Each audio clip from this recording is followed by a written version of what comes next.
Una manifestazione che diventa maggiorenne. Diventa maggiorenne con 2 anni di ritardo perché abbiamo dovuto stoppare causa pandemia le 2 edizioni che sarebbero state la 18ª e la 19ª. E riprendiamo dalla 20ª tornando al 18.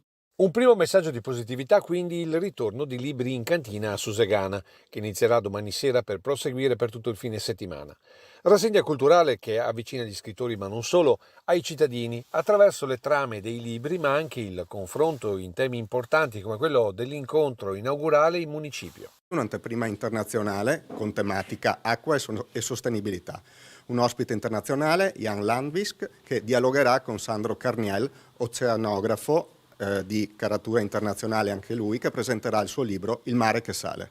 Ma Libri in Cantina sarà una vera e propria girandola di incontri, come con Tommaso Eberhardt, autore di biografie su Marchionne e recentemente di Mr. Luxottica, ovvero Leonardo Dal Vecchio.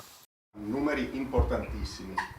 44 case editrici provenienti da tutta Italia, 36 presentazioni di libri di piccola e media editoria, 7 ospiti autori di caratura nazionale e addirittura un ospite internazionale. Una rassegna che cerca di coinvolgere soprattutto le giovani generazioni. Se proponiamo cultura per diletto agli adulti, proponiamo cultura per investimento alle nuove generazioni, che saranno i cittadini del domani. Siete però in un momento in cui si dice che la gente, soprattutto i giovani, leggono sempre meno. Cerchiamo di essere attrattivi e proprio per questo abbiamo organizzato una marea di eventi collaterali all'interno dei Libri in Cantina per poter attrarre bambini e ragazzi.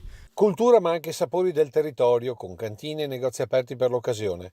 Insomma, torna la grande festa della conoscenza, pensata 20 anni fa attorno alla fontana del paese. Ma perché si chiama Libri in Cantina?